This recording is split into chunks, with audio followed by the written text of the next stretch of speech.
और वो ये था कि जो सेंसस आखिरी पाकिस्तान में हुआ था 2017 में, उसके ऊपर हतमी फ़ैसला करना था, क्योंकि अभी तक हम एक अबूरी फ़ैसले के ऊपर चल रहे थे। और थोड़ा सा अगर मैं इसकी बैकग्राउंड के ऊपर चला जाऊं तो नवंबर 2017 में जब सेंसस हुआ, उसके बाद नवंबर 2017 में मुश्तरका मफादात की काउंसिल के इजलास के अंदर ये एक मुतालबा किया गया कि हम जो है वो जी, ये फ़ैसला किया गया नवंबर 2017 की मुश्तरका मफादात काउंसिल के इजलास के अंदर। ये फ़ैसला किया गया पहले कि 1% जो है सैंपल दोबारा से इसका ऑडिट कराया जाए, दोबारा सैंपल किया जाए। और उसके बाद चंद दिनों के बाद में तकरीबन 2 हफ्ते के बाद ये फ़ैसला हुआ कि उसको 1% के बजाय ऑडिट को बढ़ा के 5% कर दिया जाए। ये ऑडिट नहीं हुआ और जिस वक़्त उस पार्लियामान के टर्म ख़त्म होने वाली थी, तो ख़त्म होने से तकरीबन 3 दिन पहले एक और मुश्तरका मफादात की काउंसिल का इजलास हुआ और उस मीटिंग के अंदर ये कहा गया कि पाकिस्तान जो ब्यूरो स्टेटिस्टिक, जो हमारा शुमारियात का इदारा है, उन्होंने वहाँ पे प्रेजेंटेशन की और उस प्रेजेंटेशन के अंदर उन्होंने बताया कि क्यों इसका अब ऑडिट करना जो है वो एक लामानी एक्सरसाइज होगी और उससे जो है वो साइंटिफिकली जो उसूल हैं शुमारियात के, उनके मुताबिक इससे हकीकी जो है रिज़ल्ट नहीं सामने आ सकते। मुश्तरका मफादात की काउंसिल ने इत्तफाक किया उस बात पे, और लेकिन उन्होंने कहा कि क्योंकि ये पार्लियामान ने मामला रेफ़र किया था तो इसलिए ये हम पार्लियामान को भेज देते हैं। अब ये याद रखें कि 3 दिन बाकी थे पार्लियामान का टर्म ख़त्म होने से, तो ज़ाहिर है इस वक्त वो एक सियासी फ़ैसला किया गया कि इस पे ऊपर कोई पोजीशन ही ना ली जाए।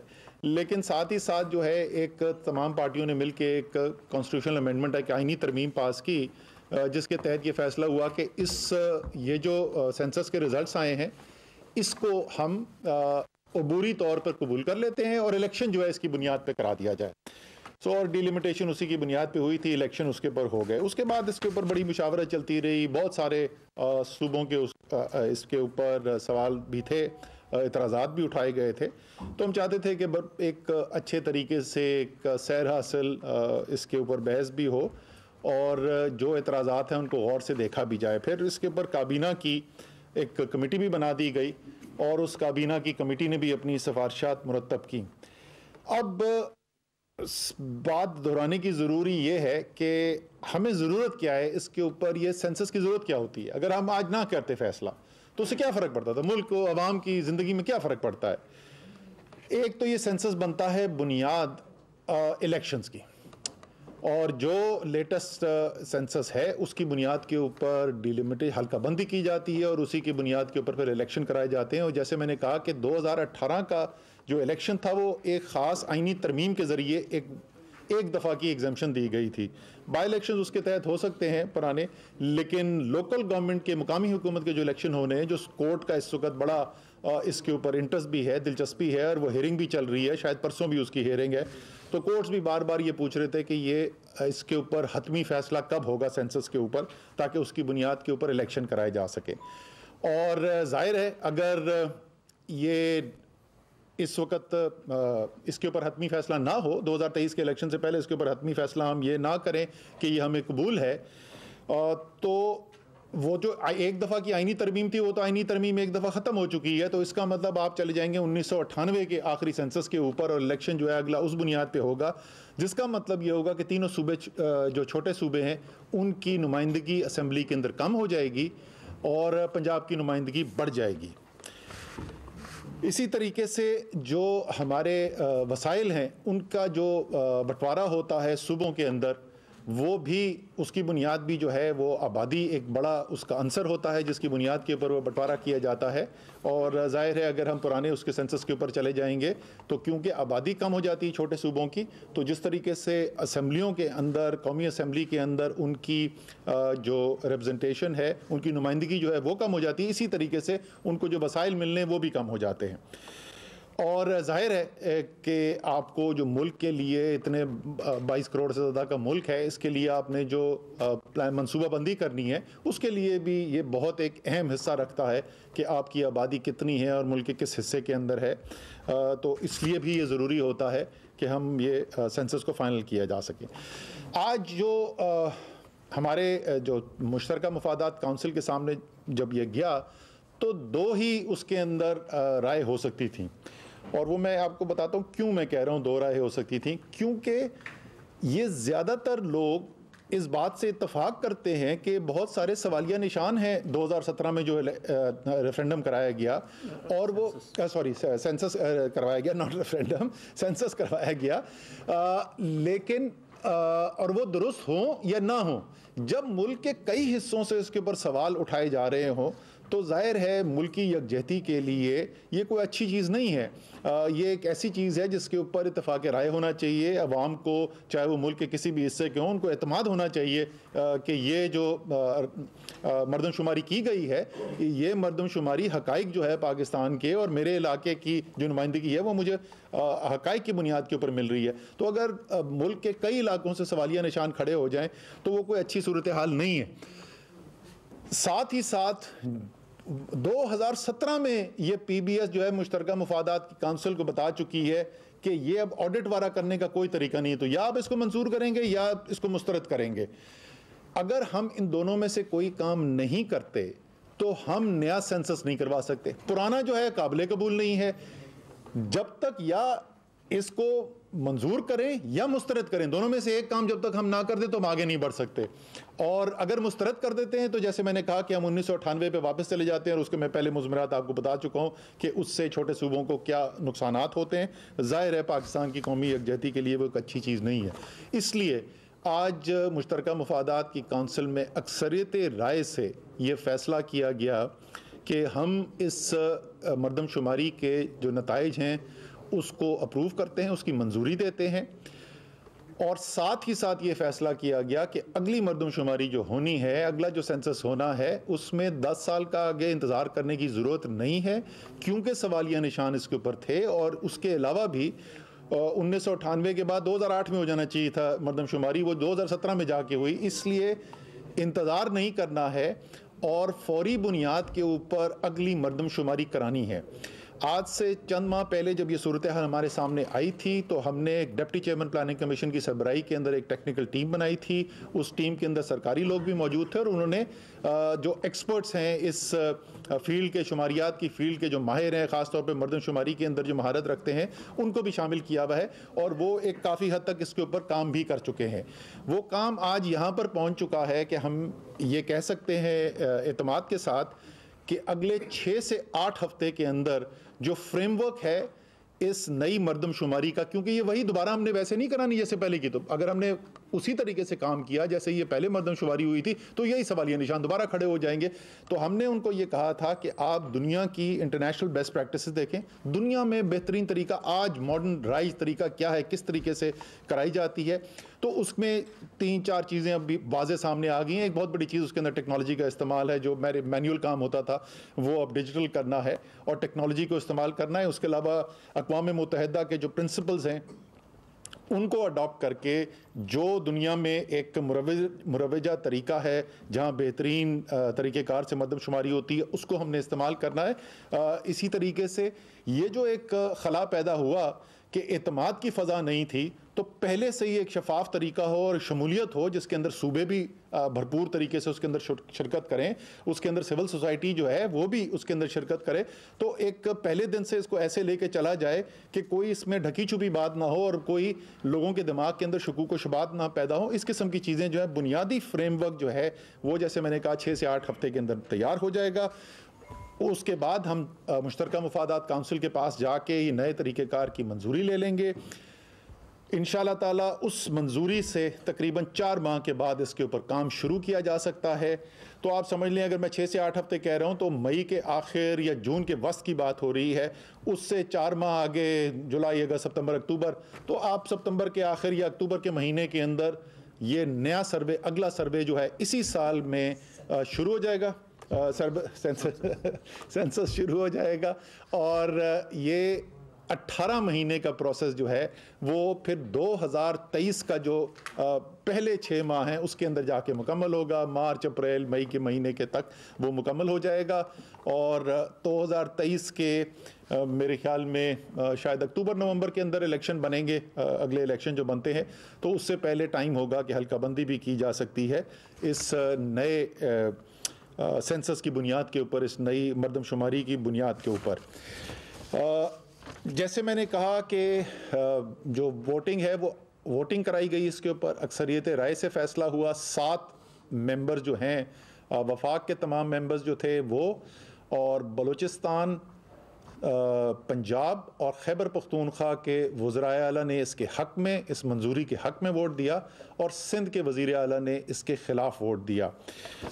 इससे पहले कि मैं इसके ऊपर अपनी कोई बात करूं कि मेरे ख़्याल में उन्होंने जो ये बात की उसकी क्या वजह बनती है, मैं चाहता हूं पहले सेक्रेटरी प्लानिंग से मैं रिक्वेस्ट करूंगा कि सिर्फ ये ज़रा समझा दें, कौम को भी पता हो कि जिस वक्त राय शुमारी की जाती है, मरदमशुमारी की जाती है, तो उस मरदमशुमारी के अंदर सूबों का रोल क्या होता है, उन्होंने क्या रोल प्ले किया है। हामिद, आप इसके सामने आ जाए।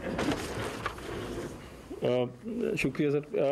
सेंसस या मरदमशुमारी की जो बेस है वो सेंसस ब्लॉक है। सेंसस ब्लॉक बनाने के कानून में जो इससे रेलेवेंट जो गाइडलाइंस हैं उसमें तरीके हैं, उसकी कंडीशंस हैं कि 250 घर से ज़्यादा ना हो ताकि मैनेजेबल साइज़ हो, जोग्राफिकली वो कंटिगुअस हो, इस तरह की चीज़ें। सेंसस ब्लॉक जो बनाए जाते हैं वो फिर सूबों से उसके ऊपर उनकी राय भी ली जाती है। तो बोर्ड ऑफ रेवेन्यू जो है उनको इन्वॉल्व किया जाता है ताकि पटवारी जो लोकल एरिया के होते हैं वो उसको भी साथ वो दे सकें, इसके ऊपर वेरीफाई कर सकें। तो तमाम जब सेंसस ब्लॉक बनाए गए, तमाम सूबों में नीचे तक फील्ड तक वो ब्लॉक्स की वेरिफिकेशन हुई और वो वेरिफिकेशन हो के ब्लॉक्स मुकम्मल हुए और उस ब्लॉक्स पे ही सेंसस कैरी आउट किया गया। ब्लॉक से मुराद है वो इलाका जिसमें इनूमरेटर जाके वो घर घर जाके वो लिस्टिंग करता है। उसके बाद फिर ये सारा प्रोसेस में सूबे थ्रू आउट इन्वॉल्व रहे, जहाँ पे ऊपर टॉप पे प्रोविंशियल सेंसस कोऑर्डिनेशन कमेटी बनाई गई सारे सूबों में, जो चीफ सेक्रेटरी साहिबान हेड करते थे। उसमें प्रोविंशियल सेक्रेटरी साहिबान 5-6 सेक्रेटरी साहिबान, जिस पे लोकल गवर्नमेंट, रेवेन्यू के लोग, उनके ACS डेवलपमेंट या चेयरमैन डेवलपमेंट, वो साथ शामिल होते थे। और उसमें फ़ौज पाकिस्तान की नुमाइंदगी भी थी उस कमेटी में, और PBS का जो प्रोविंशियल सेंसस कमिश्नर था वो उसका सेक्रेटरी ऑफ द कमेटी था। उसके बाद ये कमेटी के ज़िम्मे काफ़ी सारे काम थे जिसमें conduct of census and ensuring transparent conduct, ये सब उसमें शामिल है। उसके बाद ज़िले लेवल की कमेटीज़ हैं जो डिप्टी कमिश्नर या DCO हेड करते हैं, जिनका भी इसी तरह काम है कि उन्होंने इंतज़ामी उसके ऊपर ओवरसाइट भी रखनी है और इंश्योर करना है कि सेंसस ट्रांसपेरेंट हो और कोई घर अनकवर ना रह जाए। उससे नीचे AC साहिबान या SDM साहिबान की कमेटी थी जो तहसील लेवल पे बिल्कुल यही काम करती थी। और फिर काम मुकम्मल होने के बाद AC साहिबान ने सर्टिफिकेट ऑफ कंप्लीशन भी साइन करके दिए हैं, वो भी तकरीबन हर जगह से मौजूद हैं। फिर इस सारे के बाद डेटा फॉर्म्स की सूरत में प्रोविंशियल हेडकोार्टर से PBS के यहाँ हेडकोार्टर इस्लामाबाद लाया गया फ़ौज पाकिस्तान की निगरानी में, और यहाँ डेटा पंचिंग हुई, यानी एंट्री हुई सिस्टम में, जिसको भी मॉनिटर करने के लिए सूबों ने ख़ुद हमारी रिक्वेस्ट पे प्रोविंशियल मिनिस्टर्स की सरबराही में टीम्स बनाई जिन्होंने इस डेटा एंट्री के ऊपर भी नज़र रखनी थी। इस तरह तमाम प्रोसेस जो है from the census block to data entry सूबे मुकम्मल तौर पे शामिल रहे। इससे जाहिर है कि ये जो भी रिज़ल्ट निकल के आए वो ठीक थे, गलत थे, वो सूबाई हुकूमतों का उसके अंदर मुकम्मल शमूलियत थी इस सारे काम के अंदर, और वफाक ने और सूबों ने मिल के जो है ये तमाम सेंसस जो है उसको मुरतब किया। ज़मीन पे उन्होंने ही जाके सारी डेटा इकट्ठा किया, वहीं पे कलेक्ट हुआ और वहीं उन्हीं की सरबराही के अंदर, उन्हीं की निगरानी के अंदर ये तमाम चीज़ जो है मुरतब की गई। ना सूबे में और ना वफाक में उस वक़्त तहरीक इंसाफ की हुकूमत थी। सूबे में पीपल्स पार्टी की हुकूमत थी जैसे आज भी है, और वफाक के अंदर मुस्लिम लीग नून की हुकूमत थी। सो एक तो ये मैं दोहराना चाहता था कि ये काम जो किया गया ये उसी सूबाई हुकूमत की निगरानी के अंदर ये तमाम काम नीचे से ऊपर तक का हुआ है, जिसके ऊपर आज एक डिसेंटिंग वोट डाला गया। इसी के साथ साथ हमने 27 मई का जो मैंने आपको जिक्र किया था 2018 का, उसकी मुश्तरका मुफादात काउंसिल की मीटिंग के मिनट्स हमने निकलवाए कि शायद वहाँ पर जहाँ पर ये कहा जा रहा है और ये इत्तफाक किया जा रहा है कि ये जो 5% ऑडिट वाला काम है ये मुमकिन ही नहीं है, और उससे इत्तफाक किया जा रहा है शायद वहाँ पर कोई इख्तलाफी नोट हो, वहाँ पर भी कोई इख्तलाफी नोट हमें नहीं नज़र आया। मैं अपील करना चाहता हूँ पाकिस्तान के तमाम अवाम से और तमाम सूबों के अवाम से बशमूल सिंध के अवाम से, देखें कुछ चीज़ें जो हैं ऐसी वो बुनियाद बनती हैं कौमों के यकजा होने से, और जब आपस में एक दूसरे के ऊपर शक हो, एक दूसरे को जो फैसले हैं उनके ऊपर सवालिया निशान उठें, तो उससे मुल्क कमज़ोर होता है। और यही वजह है कि हमारे आज भी PBS के अमले से अगर आप पूछें, जो पाकिस्तान का शुमारती इदारा है, हर टेक्निकल जो तनकीद की गई है उनका उसके पास जवाब मौजूद है, वो हर चीज़ का जवाब देने को तैयार हैं। लेकिन उसके बावजूद हमने ये फ़ैसला किया है, और ये फ़ैसला इसलिए किया है कि सिर्फ उस काम का दुरुस्त होना काफ़ी नहीं है, पाकिस्तान के अवाम का उस काम के ऊपर एतमाद होना उतना ही ज़रूरी है जितना काम का टेक्निकली दुरुस्त होना है। इसीलिए हम ये एक बड़ी एक्सरसाइज, ये कोई छोटी चीज़ नहीं होती है, मरदमशुमारी एक बड़ा काम है, महंगा काम है, वो हम करने के लिए जा रहे हैं। और इंशाल्लाह ताला इसके अंदर जो है, जैसे मैंने कहा, इस दफ़ा और भी ज़्यादा हमने ये कोशिश करनी है, बल्कि यकीन दहानी करनी है कि तमाम मुल्क के जो मुख्तलिफ स्टेक होल्डर्स हैं वो भी शामिल हों फैसला साजी के अंदर, तमाम सूबाई हुकूमतें उसके अंदर शामिल हों, पॉलिटिकल पार्टीज़ को इंगेज करें, सिविल सोसाइटी को इंगेज करें। और सिर्फ दरख्वास्त इन सब से ये होगी कि ये फ़ैसला करते हुए ये याद रखें कि वक्ती सियासत के लिए तो हो सकता है पॉइंट स्कोरिंग के लिए बड़ा अच्छा लगे कि हम इस सारे जो काम को करने के लिए जा रहे हैं उसके ऊपर सवालिया निशान खड़े कर दें। अगर कोई ख़राबी नज़र आती है ज़रूर, मैं ये नहीं कह रहा कि आंख बंद करके हर चीज़ जो हो रही है उसको हाँ करते जाए, ज़रूर अगर कोई चीज़ गलत नज़र आ रही है, लेकिन इस स्पिरिट के साथ हम उम्मीद करते हैं बैठेंगे। मेरी पाकिस्तान के अवाम से मैं ये कह रहा हूँ कि मुझे उम्मीद है कि आपके नुमाइंदे, आपके मुंतखब नुमाइंदे इस दिल के जज्बे के साथ बैठेंगे कि ये एक कौमी काम होने जा रहा है, ये एक ऐसा काम होने जा रहा है जिसकी बुनियाद के ऊपर असम्बलियों के अंदर नुमाइंदगी मिलती है, सूबों को वसाइल का बंटवारा होता है, एक इंतहाई अहम चीज़ है कौमी यकजहती के लिए। और इसी स्पिरिट के अंदर आज जैसे हमने कहा, हमारे ख्याल में जो वज़ीर आला सिंध ने आज फ़ैसला किया वो उनका पूरा आइनी इख्तियार है, उन्होंने अपना इख्तियार इस्तेमाल किया और हम रिस्पेक्ट करते हैं उसको। लेकिन उसके साथ साथ हम ये भी इख्तियार रखते हैं, जैसे मैंने आपको बताया, कि ख़ास तौर पे जो सूबों का रोल रह चुका है, ख़ास तौर पे इसका हमें आज भी इसका बात का जवाब नहीं मिला कि अच्छा ठीक है, अगर हम इस सेंसस को नहीं मानते हैं तो हम करेंगे क्या, वो 1998 पे वापस चले जाएं, क्योंकि ये तो अब रिकॉर्ड पे आ चुका है कि अब कोई ऑडिट या पुराने सेंसस को ठीक करने का कोई तरीक़ेकार नहीं है। सो या तो मंजूरी है, ये मुस्तरद करना है, तो हमें आज भी नहीं कोई हमारे सामने कोई रखा गया कि नहीं जी इसको इस तरीके से जो है दोबारा ठीक किया जा सकता है। तो ये सब देखते हुए ज़रूर अपना आइनी इख्तियार इस्तेमाल करें, लेकिन मेरी उम्मीद भी है और इंशाल्लाह ताला आगे जो हम देखेंगे कि वो इसको एक कौमी धारे में सारी कौम को एक साथ लाने के लिए इस्तेमाल करेंगे, ना कि कौम को आपस में तकसीम करने के लिए। सर ये बताइएगा कि अगर मरदमशुमारी के ओवरऑल पाकिस्तान के आदाद-ओ-शुमार देखे जाए तो स्टैटिस्टिक्स जो बताते हैं कि पाकिस्तान की जो गुज़िश्ता मरदमशुमारी है और ये जो मरदमशुमारी है इसमें अगर जो पाकिस्तान में जो रोजाना की बुनियाद पर बच्चे पैदा होते हैं उनके अदादोशुमार भी देखे जाए तो ये जो मरदमशुमारी के आपने अदादोशुमार जारी किए हैं वो इंतहाई कम नजर आते हैं।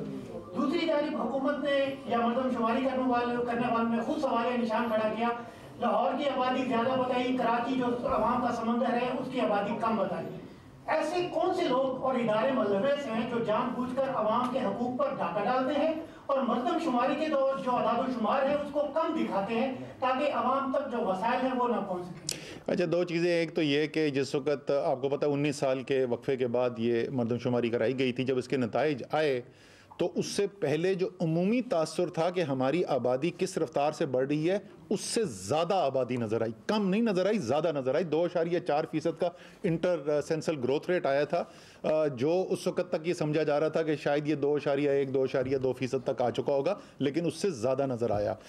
दूसरा, मेरी ज़्यादातर ज़िंदगी कराची में गुजरी है, मुझे इसमें कोई शक ही नहीं कि कराची के अवाम जो हैं उनके बहुत शदीद तहफ़्फ़ुज़ात हैं कि जो इसके अंदर सेंसस के अंदर रिज़ल्ट निकाला गया। ये सिर्फ कराची की वजह से फ़ैसला नहीं हुआ, फ़ैसला जो है बलूचिस्तान के अंदर भी और खैबर पख्तूनख्वा के अंदर भी इसके ऊपर सवाल थे, सिंध के अंदर भी सवाल थे। मैं आपको बता भी दूं, जो वफाकी काबीना की जो कमेटी बनाई गई थी उसको अली हैदर जैदी साहब जो है वो हेड कर रहे थे, वो ज़ाहिर है कराची से मुंतखब हैं। अमीनुल हक साहब जो हैं वो कराची से रिप्रेजेंटेड है। तहमीदा मिर्ज़ा जो बदीन से हमारी इलेक्टेड MNA हैं, हमारी ज़ुबैदा जलाल जो केच मन से वो इलेक्टेड हैं हमारी बलूचिस्तान से MNA, और नूरुल हक कादरी जो कि ज़म अज़ला जो हैं खैबर पख्तूनख्वा के वहाँ से ताल्लुक़ रखते हैं। ये तमाम लोग वहाँ पर बैठे थे। कराची की आबादी लाहौर से कम नहीं दिखाई गई है, कराची की आबादी लाहौर से ज़्यादा दिखाई गई है, लेकिन कराची वालों का मानना ये है कि ये आबादी जो दिखाई गई है इस मरदमशुमारी के अंदर, ये उस हकीकत को नहीं दिखाती जो वाकई में कराची की आबादी है। वही तो बोल रहा हूँ, सिर्फ कराची नहीं और भी इलाकों से सवालिया निशान थे। और मैं फिर दोहराऊंगा, सिर्फ टेक्निकली डेटा का दुरुस्त होना काफ़ी नहीं है, पाकिस्तान के अवाम का उस रिज़ल्ट के अंदर, उस नतीजे के अंदर एतमाद भी ज़रूरी है। मैं ये पूछना चाहता हूँ कि ये CCI के जो फैसले होते हैं आइन के मुताबिक क्या वो अक्सरीती बुनियादों पर हो सकते हैं? पहली बात तो ये है। दूसरी बात ये है कि आपने क्या अपनी प्रेस कॉन्फ्रेंस में उस वक्त के इंचार्ज सेंसस चीफ स्टैटिस्टिशियन को क्लीन चिट नहीं दे दी है? अगर कोई चीजें हैं, कोई इशू हैं, तो उसको कटहरे में नहीं आना चाहिए था? सर, पहली बात का आपकी पहले सवाल का जवाब है जी, बिल्कुल मेजॉरिटी वोट से फैसला हो सकता है। दूसरा, आपके जो सवाल का बात है वो नहीं, मैं तो बहुत सारे लोग बैठे ना दूसरे जी सेक्शन कोड कर दें। सेक्शन में मुझे ज़ुबानी अज़बर मुझे याद नहीं है, लेकिन इसके ऊपर किसी को एतराज़ नहीं था। तमाम लोग जिस बशमूल सिंध के वज़ीर आला ने जिन्होंने उसके नहीं, आप सर जी सुन लो ना, प्रेस कॉन्फ्रेंस हो रही है, अरे जब आप सुन लो, वहाँ पर यह भी लिखा हुआ है कि अगर जो कोई भी सूबा या वफाक अगर फैसले से इत्तफाक नहीं करता तो फिर उसका तरीक़ेकार क्या है? उसका तरीक़ेकार यह है कि वो 15 दिन के अंदर पार्लियामान को यह मामला जो है रेफर करेगा। तो अगर वो अक्सरियती राय से फैसला नहीं हो सकता तो फिर ये पूरी शक वहां पर डालने की जरूरत क्या है? जी दूसरा सवाल सर, दूसरा जवाब का, क्योंकि आप पहले में बहस में उलझ गए थे इसलिए दूसरे पे नहीं पहुंचे। दूसरे सवाल का जवाब ये कि एक अमूमी तौर पे एक फैसला जिसकी पूरी तफसील से वजूहात बता दी क्यों माना है, हमने ये भी कहा तहफ़्फ़ुज़ात हैं। और जो दूसरा आप एक्शन कह रहे हैं एडमिनिस्ट्रेटिव एक्शन, अगर कोई बनता है तो उसका इससे कोई ताल्लुक नहीं है। जी शकील साहब समाज सर, ये बताइए कि फौज की निगरानी में ये मरदमशुमारी का सारा प्रोसेस कंप्लीट हुआ था, इसके बावजूद कौमी सतह पर इस पर इख्तिलाफ राय सामने आ गया। तो नई मरदमशुमारी फौज की सरबराही में नहीं कराई जाएगी, उनके ज़ेर इंतजाम ही, और इसको किस तरह इंश्योर किया जाएगा कि कराची में जहाँ सबसे ज़्यादा इस पर तहफ़्फ़ुज़ात सामने आए, वहाँ की पोलिटिकल पार्टीज़ को या वहाँ की जो लोग हैं उनको किस तरह इत्तेमाद में लिया जाएगा, और नए बजट में नई मरदमशुमारी के लिए फंड्स या बजट मख्सूस किया जाएगा, क्योंकि आपने एक स्केड्यूल जो है आपको बता दिया। जी अच्छा, पहले तो आपकी आखिरी सवाल का जवाब बिल्कुल मस्बत है, हाँ में है। और अगले साल के अंदर बजट उन्होंने एस्टिमेट हमें कितना 23 अरब का टोटल एस्टिमेट था, लेकिन वो ज़ाहिर है 2 फिस्कल ईयर्स के अंदर डिवाइड हो जाएगा, 21-22 और 22-23 के अंदर। तो एग्जैक्टली अगले साल का कितना होगा पता चल जाएगा। लेकिन जाहिर है जब CCI का ये फैसला हो गया तो बजट के अंदर जो भी रकम की ज़रूरत है वो उसके अंदर मुख्तस की जाएगी। दूसरा, क्या फ़ौज की इसके अंदर इन्वॉल्वमेंट होगी या नहीं होगी, ये तो जब फाइनल प्रपोजल आएगा फ्रेमवर्क का किस तरीके से कराना है, तो ये मुश्तरका मुफादात की काउंसिल ही फैसला करेगी उस वक्त कि क्या करना है। कि वो नेक्स्ट जो मरदमशुमारी वो फौज की निगरानी में होगी, इंश्योर कैसे कराया जाएगा कि ये तहफ़्फ़ुज़ात ना हो? सर मैं दो उसकी देखें, जो असल बात है ना उसके अंदर वो ये है कि अगर आप एक शफाफ तरीके से करा रहे हैं जिसमें सिर्फ ये नहीं कि जिस वक्त रिजल्ट आ जाएगा तो लोगों के सामने आ जाएगा, अगर लोगों के सामने वो सारा काम हो रहा है, अगर उसके अंदर सही स्टेक होल्डर्स इन्वॉल्व हैं तो शकूक व शुबात नहीं पैदा होने चाहिए।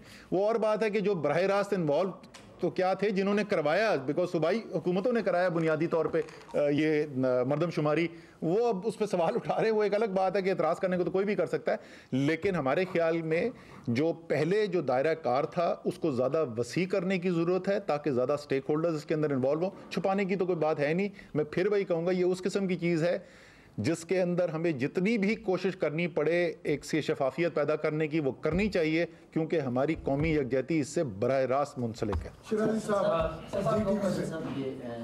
MQM पाकिस्तान का इस हवाले से क्या मौक़िफ़ है, क्योंकि सुप्रीम कोर्ट में भी MQM पाकिस्तान का केस है और दिसंबर में हमने ये देखा कि पीपल्स पार्टी और MQM इस मामले पर एक ही पेज पर थे जब वो दोनों अदालत में एक साथ गए थे। तो अभी क्या मौक़िफ़ रखती है कमेटी में MQM पाकिस्तान कराची के हवाले से? देखें, जो MQM पाकिस्तान के तहफ़्फ़ुज़ात हैं इस मरदमशुमारी के ऊपर, वो हमारे भी हैं। हम तो कह रहे हैं कि अच्छा अगर वो गलत है तो फिर करना क्या है। आप अगर ये चाहते हैं कि उसी मरदमशुमारी को कोई तरीक़ेकार हो जिससे 19-20 करके ठीक कर लिया जाए, तो वो मुझे कोई बता दे। वो मुझे आज तक कोई नहीं बता सका कि वो क्या तरीक़ेकार है कि जब पिछली मरदमशुमारी हम 4 साल छोड़ दें कि जिसमें 1 साल गुजर चुका है, 1 साल से ज़्यादा अरसा गुजर चुका है मरदमशुमारी हुए हुए, तो वो कौन सा तरीका है जिसमें मैं उसी मरदमशुमारी को किसी तरीके से दुरुस्त कर दूं। तो जब तक अगर मुझे तहफ़्फ़ुज़ात हैं इस पुरानी मरदमशुमारी के ऊपर, तो नई मरदमशुमारी के अलावा इलाज ही और कोई नहीं है। जो उनका मुतालबा था, अगर आपको याद हो कि जब हम खड़े हुए थे बहादराबाद में, जब मैं गया था, इनफैक्ट ये एक दफ़ा नहीं 2 दफ़ा बहादराबाद के विजिट्स में बात हो चुकी है। एक दफ़ा पहले जब मैं गया था और उसके बाद जब हम सेनेट के इलेक्शन के लिए गए थे, तो उनका मुतालबा ये था कि आप ऐलान करें कि अगले साल होगा। और मैंने कहा था कि अभी तक मेरे पास जो टेक्निकल कमेटी बनाई है उसका जवाब नहीं आया, जल्द से जल्द का फैसला कर लिया है। अगले साल हो सकता है या नहीं, ये मैं आपको अभी नहीं बता सकता। दूसरे उन्होंने कहा था कि अगर अगले साल होगा तो उसमें पैसे रखे जाएंगे बजट के अंदर। हमने कहा था जी बिल्कुल, अगर ये अगले साल हो सकता है। तो उस अगर का अब जवाब आ गया है, जवाब मस्बत है। अगले साल क्या, इसी साल में कैलेंडर ईयर में, इसी कैलेंडर ईयर के अंदर इंशाल्लाह ताला मरदमशुमारी शुरू हो जाएगी और बजट में पैसे रखे जाएंगे। मिस्टर साहब, 2 चीज़ें। एक, आप बार बार कह रहे हैं कि सूबाई हुकूमतों ने ये मरदमशुमारी करवाई थी। CCI का जो फैसला है उसकी इम्प्लीमेंटेशन क्या PBS या उस वक्त जो चीफ सेंसस कमिश्नर थे वो नहीं कर रहे थे? तो किस हद तक हम, अगर वहाँ से आपको एडमिनिस्ट्रेटिव और लॉजिस्टिक सपोर्ट मिलती है, तो can we throw our responsibility of the federal government on the provincial governments? Number 1।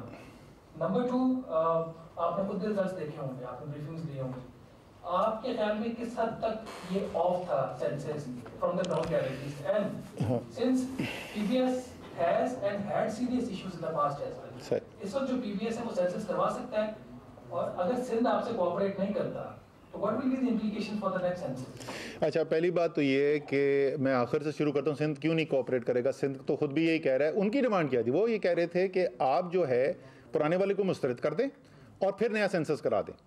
इसका मतलब ये कि ये जो सेंसस हुआ है, जो नाकिस अगर हो बेशक, लेकिन 1998 से सिंध को ज़्यादा नुमाइंदगी भी दिलवाता है और सिंध को ज़्यादा वसाइल भी दिलवाता है। ये वो चाहते थे कि सिंध के वसाइल भी कम कर दिए जाए, नुमाइंदगी भी कम कर दी जाए। हमने इस बात से इत्तफाक नहीं किया। नया सेंसस तो वो भी मानते हैं कि करने की ज़रूरत है, वो कह रहे हैं बिल्कुल। इनफैक्ट आज उनकी जो रिकमेंडेशन थी वो सेंसस के बारे में ये थी कि आप कह रहे हैं 18 महीने में कर सकते हैं, तो 18 के बजाय इसको कोशिश करें 12 महीने में कर दें। तो पहली बात तो इस बात के ऊपर हमारा इख्तलाफ नहीं था कि नया सेंसस होना चाहिए नहीं होना चाहिए, सिर्फ इस पे था कि इसको मंजूर किया जाए या मुस्तरद कर दिया जाए। दूसरा, जहाँ तक आप प्रोविंस की बात करें, मैं तो आपको बोल रहा हूँ कि दोनों का रोल था, डायरेक्टली इन्वॉल्व थे इस सारे प्रोसेस के अंदर।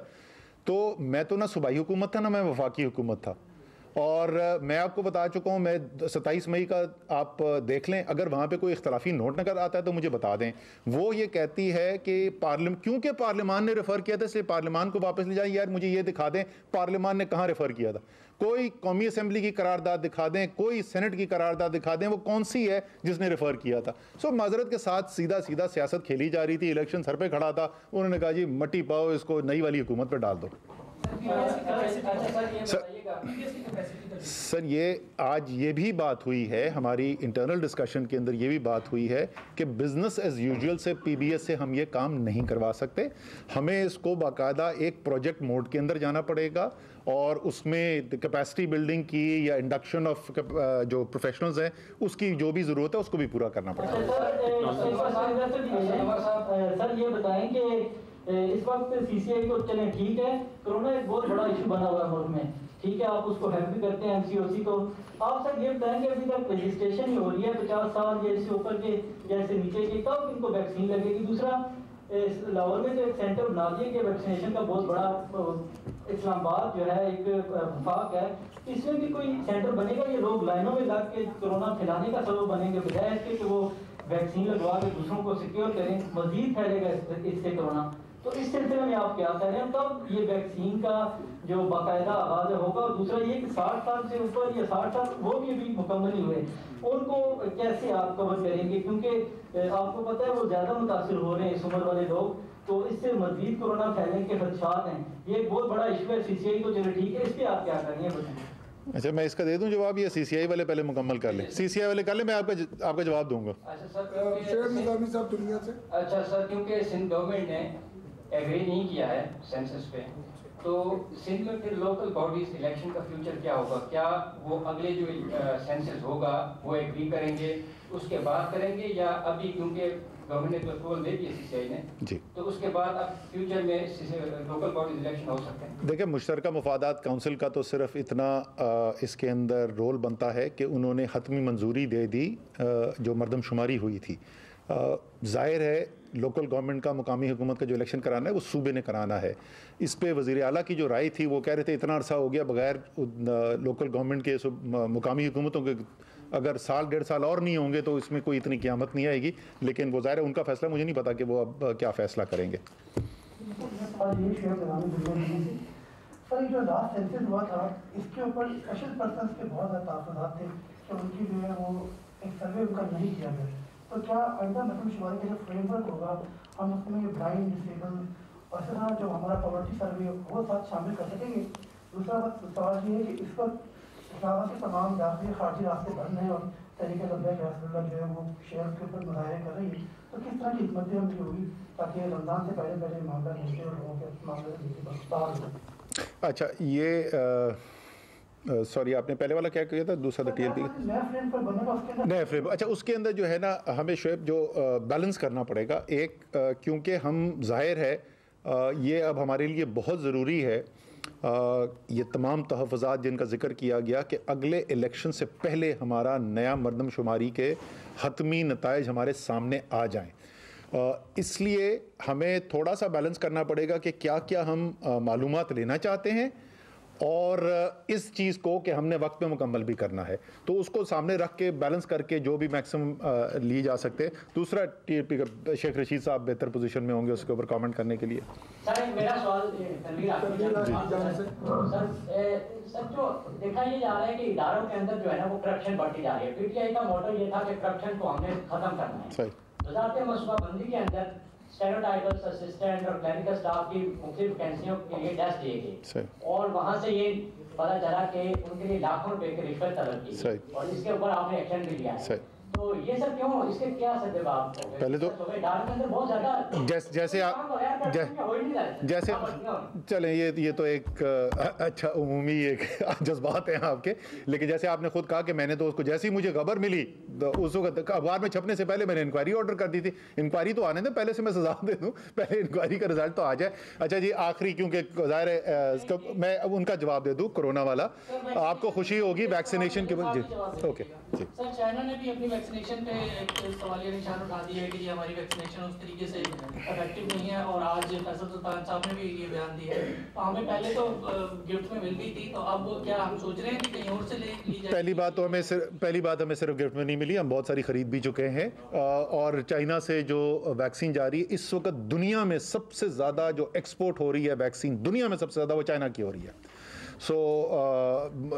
फैसल सुल्तान के पिछले जो 3 बयानात मीडिया के अंदर चले हैं, वो तीनों में से एक भी बात उनकी नहीं कही हुई थी, तो मैं उनसे सुन लूँ उन्होंने क्या कहा था, उसके बाद मैं उस पर कमेंट कर सकता हूँ। लेकिन फिर मैं दोहरा दूँ आपको, मार्च के 31 तारीख तक चाइना से 10.5 करोड़ वैक्सीन जो है वो एक्सपोर्ट की गई थी, भारत से 5.5 करोड़ वैक्सीन एक्सपोर्ट की गई थी, और रशिया से सिर्फ 45 लाख वैक्सीन एक्सपोर्ट की गई थी। तो चाइना दुनिया का सबसे बड़ा वैक्सीन एक्सपोर्ट सेंटर है, सिर्फ पाकिस्तान नहीं उधर से ले रहा। और आपको आखिरी में जाने से पहले आपको बता दूं कि अल्हम्दुलिल्लाह इस वक्त जो वैक्सीनेशन हो रही है इस्लामाबाद में, वो लाहौर से ज़्यादा जो रजिस्टर्ड लोग हैं उनकी हो चुकी है। और आपने कहा ये सिलसिला कब शुरू होगा, खुद ही आपने फिर सवाल आगे पूछ लिया कि ज़्यादा नहीं हुआ।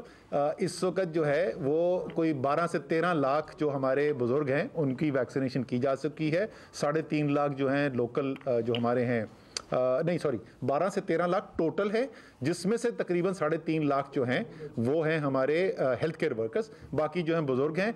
जो 50 साल वाला पूछ रहे थे, इंशाल्लाह ताला कल या परसों हम ऐलान कर देंगे कि 50 साल वालों की जिनकी रजिस्ट्रेशन शुरू हो गई थी उनकी वैक्सीनेशन किस दिन से शुरू होने वाली है। इंशाल्लाह जल्दी शुरू हो जाएगी। Thank you ji.